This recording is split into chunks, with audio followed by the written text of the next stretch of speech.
Are you having fun?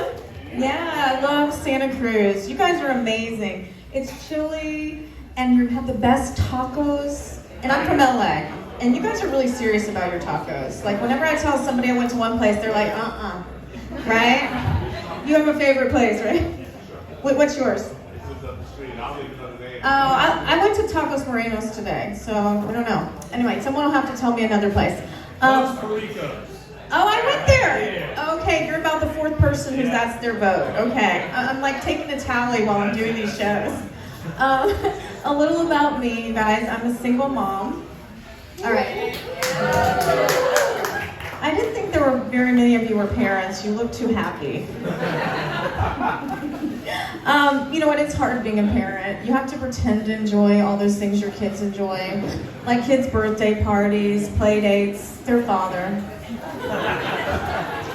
But you know what, you guys? I do surprisingly well on dating apps. And I think it's because my profile says that I don't want kids.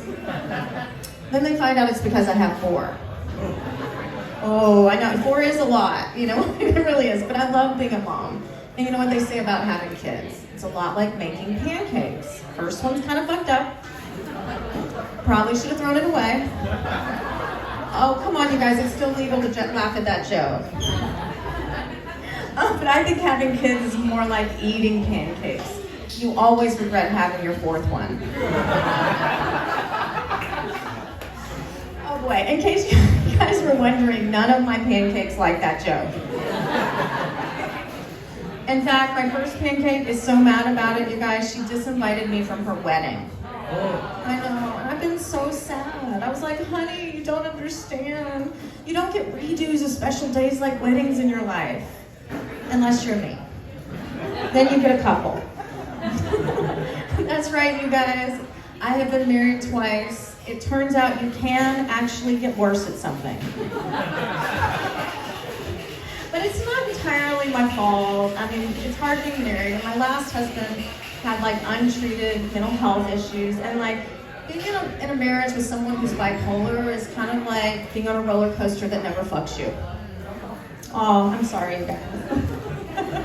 But you know what? At the end of that marriage, I was willing to do anything to try and save it. I learned to cook. I went to therapy. I even took a class on how to give a great blowjob. Yeah, I did. It's not that I learned anything that technical, but I did learn that the secret to giving a great blowjob is pretending you like doing it.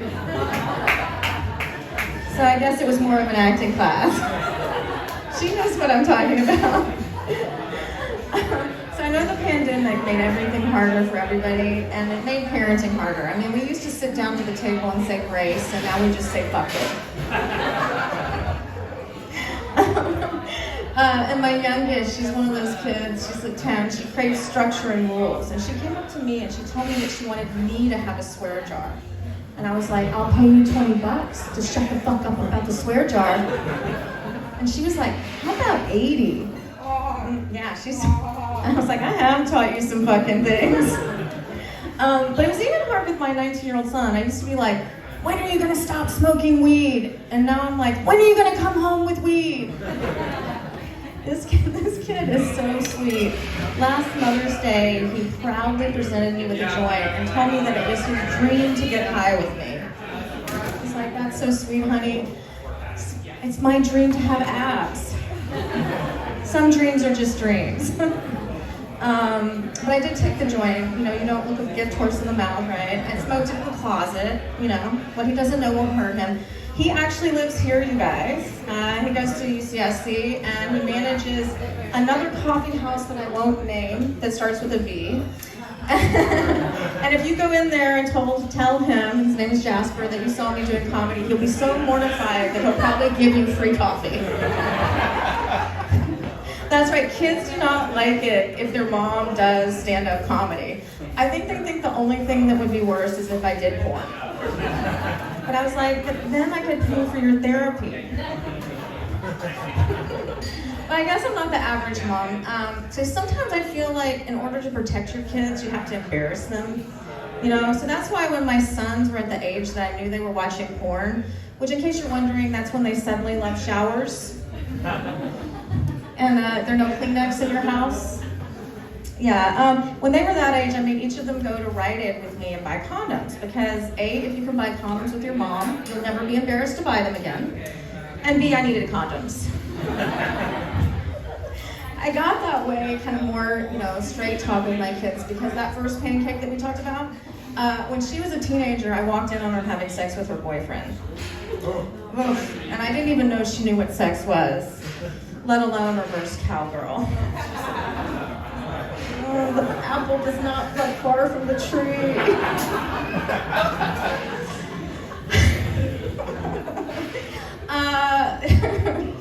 Oh gosh, you guys.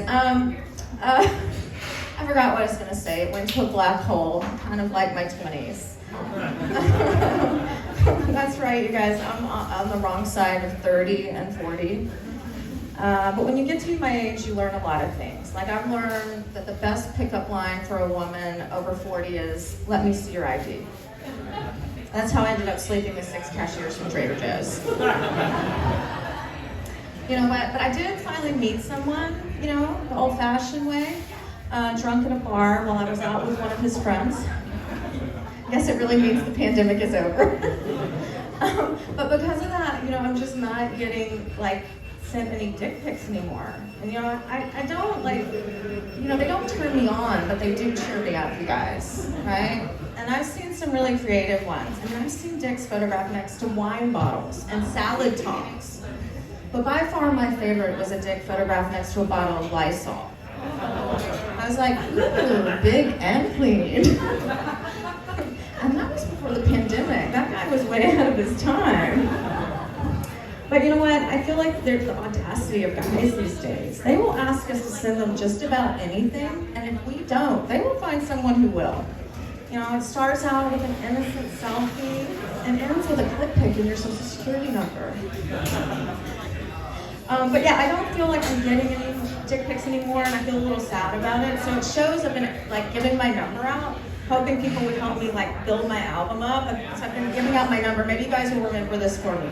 8675309. Right? You guys, can you sing this with me? Can you guys help me? 8675309. I'll scroll through your dick pics while I drink my wine. 8675309. I don't really think your girlfriend will mind. 8675309. Please let me know if I've crossed the line. Thank you guys very much.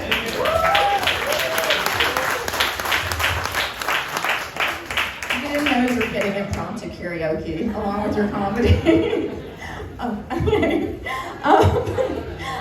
So I'm from Santa Monica, and I feel like living there is kind of rubbed off on me. I'm a little new agey. Anybody here in Santa Cruz feel like they're a little new agey? No? Really? I find that very hard to believe. But I'm a little new agey, but I'm also practical. So I have crystals for my anxiety, but I also take Xanax. And I get my house feng shuied, just in case it works. And I take Xanax. I guess I'll leave you guys with this. There was one other silver lining to the pandemic for me. I didn't, I had an excuse to really give up on dating apps, because I feel like they've turned people into the equivalent of fast food. They're not good for you, but they're hot and available right now. Like this one guy I dated, he was just like Chick-fil-A, warm, delicious, but my gay friends were not having it.